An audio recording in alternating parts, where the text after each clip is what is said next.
try and build on that a little bit, and also build on some of the points that were brought up yesterday by several of the panelists, Roger Martin and others, about this shift towards, as it was various terms used, validity or exploration or innovation. And, you know, it seems from the observations I make with the organizations that come and spend time with us at IDEO, that we're seeing a shift from perhaps a focus on what one might call or think about as being, you know, operational competitiveness, that the success of an organization is dependent on its ability to operate more efficiently than its competition, towards something that might be described as creative competitiveness, competing through an organization's ability to innovate. Now, I'll admit that organizations generally only come to IDEO when they're interested in innovation. It would be foolhardy of them to come to us if they were interested in being more efficient. I'm not sure that we'd be all that helpful to them. So I do have a rather sort of, perhaps a somewhat distorted view. So I won't claim that this is in any way scientifically or statistically significant, but it's certainly some of the experiences that we see. So you might think of this idea of creative competitiveness as being a kind of a new form of fitness. And I mean, a metaphor that helps me is to compare the sort of industrial monoculture that we see in industrial agriculture today versus something like the Amazon jungle, right? One is extremely efficient, extremely refined, and quite brittle. And when something comes along that threatens that monoculture, they often don't know how to respond very well. And indeed, these monocultures have a habit of using up resources to the point where the only thing that you can do is move on to another piece of land. Whereas an abundant ecosystem like the Amazon jungle has been able to refresh and evolve over millennia. And so that's the sort of metaphor that I like to have in my head when I think about what creatively competitive organizations are. They have sort of different qualities. So what do we mean by this idea? I mean, how might we define it? And I would define it as the capacity that organizations have to have new ideas, to embrace new ideas, and this is particularly important, and to act on new ideas. That we perhaps have overly focused when we think about what innovative or creative organizations are on the idea on the having of the new idea, whereas it's just as important, and as was talked about yesterday around entrepreneurialism, it's just as important to be able to act on those ideas. So what are the qualities that organizations have that are strong in this way? Well, the ones that are strong at having new ideas tend to connect across silos. They question assumptions. They think metaphorically. And they tap into the insights and ideas, not only across the organization, but out into the world. They're thoroughly well connected to their markets, as Rita just mentioned.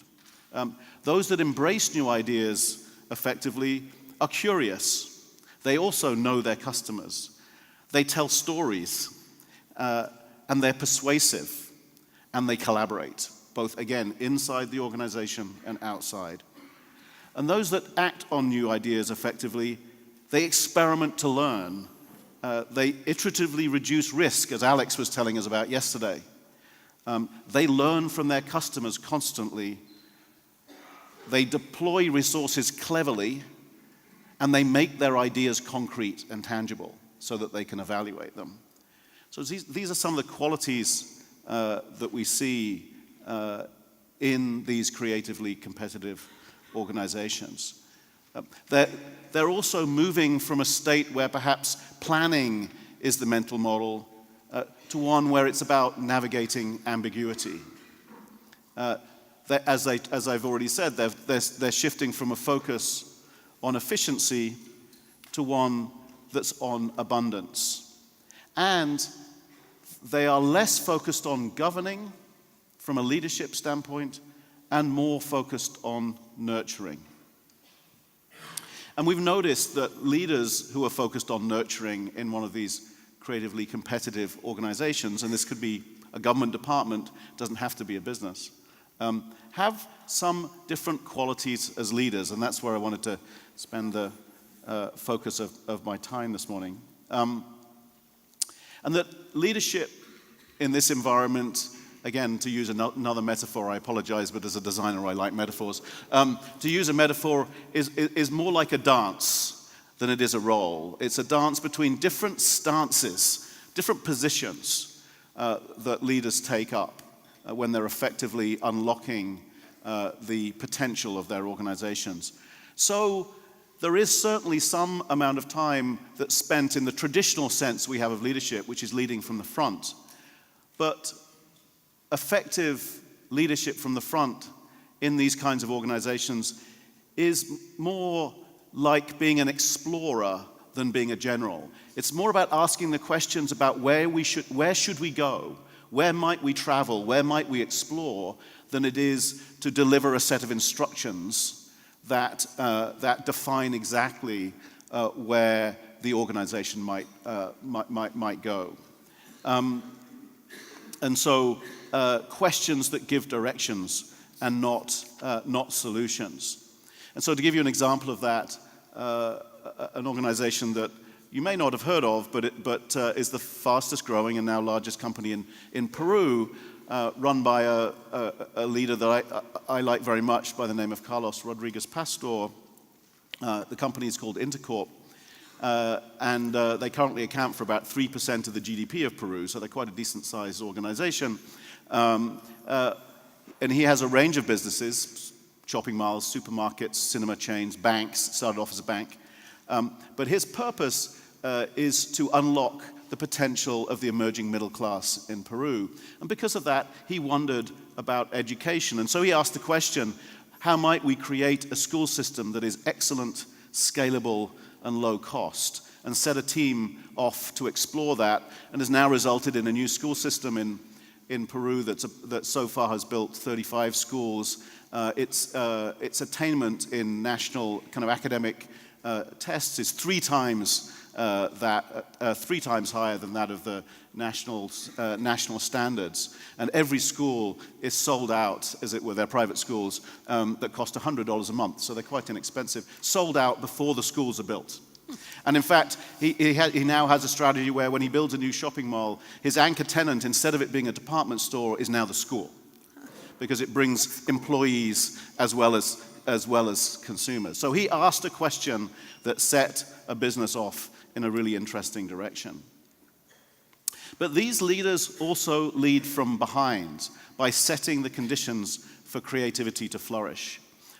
They set the rituals, the environments, as I think Sarah might talk about a bit, and the practices that organizations can deploy across the organization, all aspects of the organization, in order to explore new ideas. So Scott Cook, chairman and founder of Intuit, for instance, has put a lot of energy into establishing an experimental process for exploration inside Intuit. So he has established a methodology that is about setting hypotheses, designing experiments, getting data back from those experiments, and encourage the organization to try out these experiments in all kinds of new markets, around all kinds of new ideas. And they have a shared vocabulary for how these experiments happen. So it's a great example of setting conditions. And then finally, these leaders they lead from the side by acting as player coaches. They use insight and experience to help teams know where to focus, when to pivot, whether their experiments are perhaps ambitious enough, and what the next set of questions might be. Somebody who I know quite well because he's an IDEO alumni left several years ago to set up a new company, very successfully set up a new organic food company. His name's Neil Grimmer, which was then bought by Campbell's Soup Company. And then Campbell's asked him to go and create a new startup for them. It's a company that uses genetic testing to indicate what diet you might have and then supplies the food to match that diet. It's called Habit. It just launched last week. But Neil tells the story of how he had to act very differently in his new role, not as the entrepreneur himself, not as the one who was inventing every aspect of his product, which is what he did for Plum Organics, his first business, but instead being the player coach for the team that was doing that work inside Campbell's, and how his job was much more to help them see the broader perspective than it was to be the inventor of all of the solutions. And so he described it as playing this kind of player coach kind of role. And so it seems to me that the role of leaders is to unlock as much of the creative capacity of organizations as they can, not to constrain it by being the single bottleneck or the single point of control. And that to do that, the best of them are using this rather more nuanced approach to leadership.